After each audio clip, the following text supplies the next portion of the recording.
Friends, welcome to RR Digital. Today we are going to start a Hive model.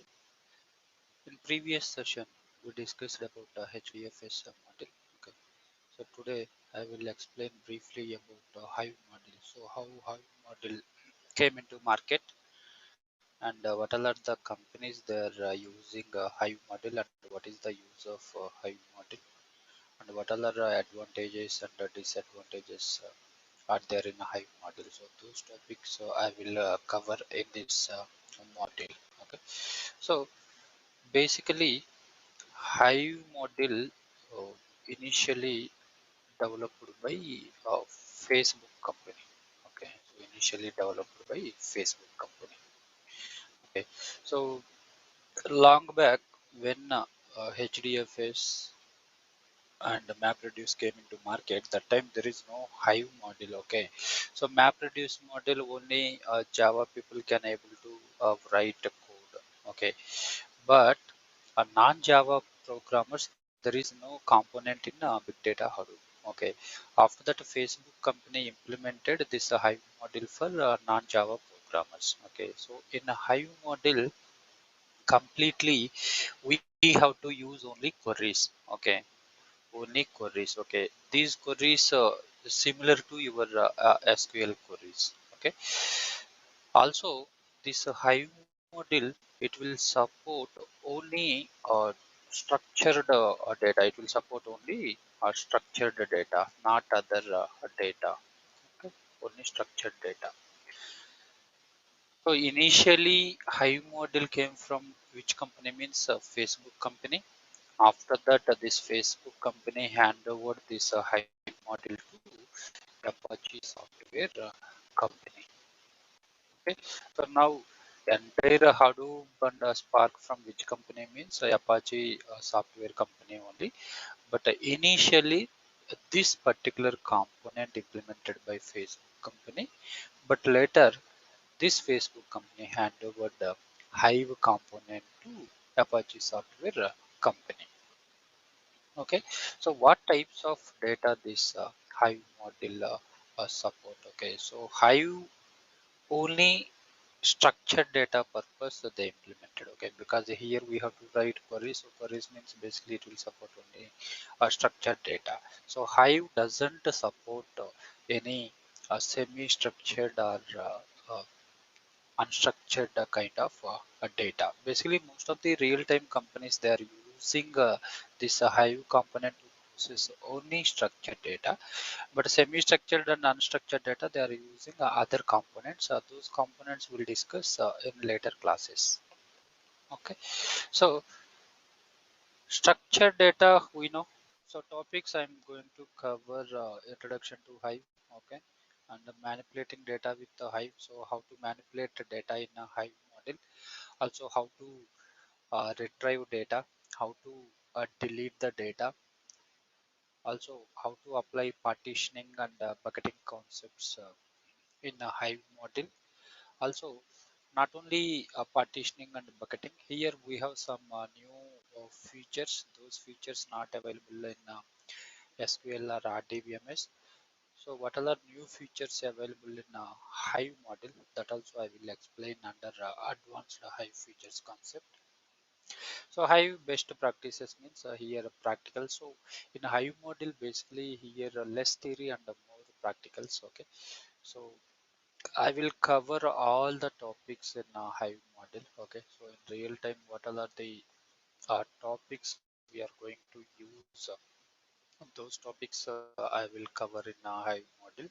So again in introduction to Hive we have few subtopics. What is a Hive and what other advantages is there in a Hive model, and what is a Hive architecture, how it will process your data. Also how to create tables in a Hive, what types of tables are there in a Hive model, how many types of tables are there. Also how to load the data into Hive tables. Okay, so generally after creating table we have to load the data into table, right? Okay, so those concepts also I will cover in a Hive model. Also how to store data, also how to retrieve the results from HDFS, that will cover. Also how to create different types of schemas or databases. Okay, so when I start practicals, I will give more knowledge about this databases concept.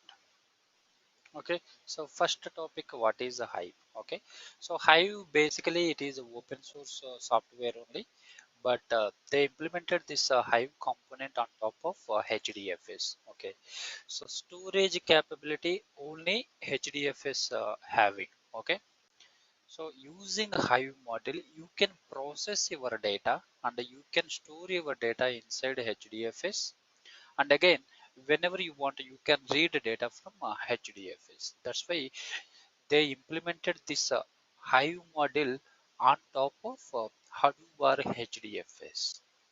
Okay, Hive full abbreviation, high performance integrated virtual environment. Okay, so this is the full abbreviation for Hive component. Also, basically this Hive model they implemented for non-Java programmers, already we discussed. So basically who are from SQL background or uh, data warehousing tools background related people, they can use this Hive model and they can process a data. Okay, because compared to Java model, Hive model is very easy, right? Because everyone, most of the companies, even if you use Java or if you use .NET, any technology, everyone by default they should have knowledge on SQL, because back in most of the companies they are using SQL. Okay, so that's why 80% people by default they will have knowledge on SQL. Okay, so SQL it is very easy to learn. Okay, so here based on this SQL model they implemented this Hive model. Okay, so basically this they implemented for non-Java programmers to access the data from Hadoop clusters.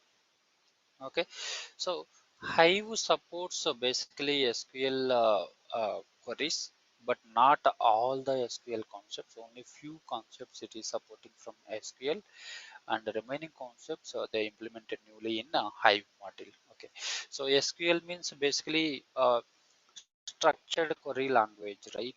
Okay, so here Hive we have to call a HQL language. HQL means Hive query language. Okay, Hive query language. So DBMS generally SQL will call SQL, right? A structured query language. But here Hive we have to call HQL language. H means Hive, Q means query, L means language. Okay, so HQL generally it supports all the tables. You can create tables and you can store your structured data inside those tables. On top of that, you can apply your filters or aggregation functions or joins, whatever you want, you can apply. Okay, so all the built-in functions available in HQL also, like SQL. Okay, also here you can implement some HPL scripts. Okay, so inside that scripts you can write a number of queries. Whenever you will execute that particular HPL script, all the queries one by one it will execute, and it will store your data. So based on your queries it will execute. Okay, Hive also includes metadata. Okay, so two concepts here. Okay, one is metadata and the second one is actual data file. Okay, so we are talking about only Hive here. Okay, so don't confuse. For example, now here you can assume I am creating a table. So create table, some table name. Okay, so here I n number of columns. Okay, so I created table. Okay, so when we create a table here, basically column names and each column related data types will specify, right? Okay, those all will call as metadata. So column names and data types. Okay, and the same time a table name, also also which location that particular data stored. Okay, so these all will call metadata. So this metadata this metadata it will store inside RDBMS. Okay, so whenever Hadoop admin team generally they install Hive software, with the Hive software they install one RDBMS also, like based on their requirement, Oracle or SQL or PostgreSQL, like that, they will install RDBMS. Okay, so metadata information it will store inside RDBMS. Okay, but after creating table, you have to load the data into table, right? So while loading the data, okay, so now you can assume you loaded your data into EMP table. Okay, you have one data file. That data file name may be employee.txt. Okay, that particular data, actual data file, it will go and it will sit inside a HDFS. It will store inside HDFS. Okay, so whenever you are creating table, that table related information, schema related information, it will store inside metadata. So metadata means RDBMS, and your data, actual data, it will store inside HDFS. It will store inside HDFS. Okay. Now again, user trying to retrieve the data. Okay. Select a star from maybe EMP. Okay. So first it will go to metadata RDBMS. It will check, okay, this particular employee table existed or not. Inside metadata, if employee table existed, then only it will go to HDFS. From here it will read your data. In case you was trying to read EMP1, then also it will go here. First it will check EMP1 table is there or not. Table not there, right? If table not there, then it will not go to HDFS. Directly it will throw error. A table does not exist. Table does not exist error. It will. Okay. So first point of check for any table in a Hive model, that is metadata. First it will check metadata. If metadata, that particular table or column or schema existed, then only it will go to HDFS for reading or storing. Okay, so that is about Hive metastore data, how it will create. Okay, and Hive implementation at Facebook contains tens of thousands of tables. Okay, so generally we know, right? Facebook daily millions of customers uh, they will post different varieties of data like images or structured data or comments or videos. Okay, so for a day it is generating more than 700 terabytes of data. Facebook is generating for a day more than 700 terabytes of data. So once the data will generate, immediately they will store inside HDFS. On top of that they will do uh, analytics also, analysis they will do. Okay, and what other advantages are there in a Hive model? If we use a Hive model, what other benefits are there? Okay, so basically Hive is easy to learn compared to other coding languages, because Hive model implemented based on SQL. Also, HQL queries is much faster than a Java code. Okay, so for example, here, if you want to create a table and if you want to store data, only two queries, two lines of code is required here.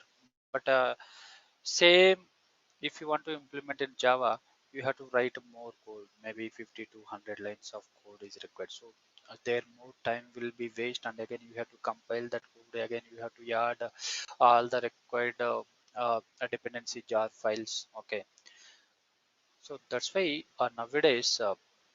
Instead of using Java in a big data Hadoop, they are using a Hive component to process structured data. Okay. Also, Manipulation of the data also very easy in a Hive model. Okay, so but Hive generally is not a relational database, and Hive is not designed for online transaction processing, but our DBM is designed for online transaction processing. Okay, but Hive is not designed for online transaction processing, but you can store offline data.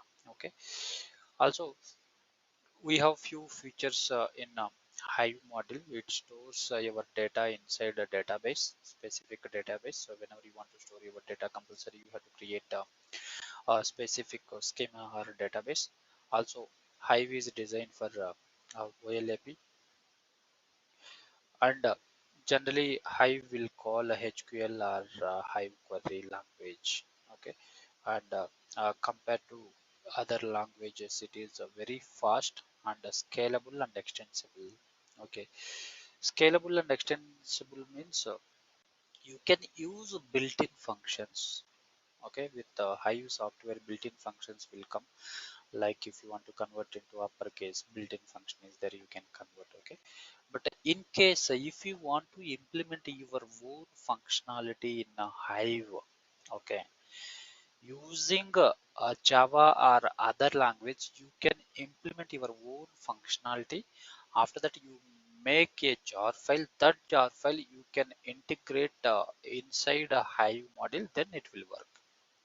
That is called extensible. That is called extensible here. Okay, so how to enter a Hive mode? Okay, so how to enter Hive mode? That I will explain in next session. And the Hive metastore, this we discussed, right? Where metadata it will store and where actual data it will store. Okay, so actual data it will resides inside a HDFS path, and the metadata uh, it will store in a RDBMS. Okay, so what is metadata means? Your table names, column names, and data types. Also actual data storage path or data store path. Okay, also schema names. Okay, database names or schema names also it will store inside metadata. Okay, so now we'll discuss about the Hive architecture. Hive architecture. Okay, this is a small architecture only. Okay, so Hive queries we can execute in different prompts. One, you can execute from PuTTY. PuTTY means command line interface. Okay, so if we execute from command line interface PuTTY, backend built-in drivers available. Okay, these drivers it will come with your Hive software. So those drivers it will compile first your query. Okay, so if there is no errors, then it will optimize and then it will start executing. So while executing, backend it will connect to your HDFS model for storing or retrieval purpose. Okay, so here driver whatever are available, these all are built in now. Okay, so we no need to worry about. Okay, but that query while compiling, uh, if any errors are there, then it will throw error in PuTTY itself. Okay, so if you use PuTTY or if you use a front end, here we have one web user interface also, that is called a HUE model that we'll discuss in later sessions. So using a front end also you can execute your Hive queries, not only back end PuTTY, even front end also you can execute same Hive queries. Okay, if you use front end also, first it will connect to drivers, it will compile, after that it will optimize, then it will start executing your queries. Okay, so here on top of this HDFS only, this Hive model they implemented. Okay, now to connect a HDFS server, Hive you can use a Java code also. Using Java code also you can create tables or you can load the data. So JDBC ODBC concept is there. Okay, so using a Java you can implement that JDBC code. After that you make jar file. That jar file this script server basically it will help that jar file to connect these drivers. Okay, So thrift server, this is basically built-in jar file. Okay, so this built-in jar file, whatever Java jar file you are executing, okay, it is basically mediator between your Java code and this drivers. Okay, this will help you. Okay, so even the Java code also, these drivers will verify, then it will connect to HDFS. And here metadata.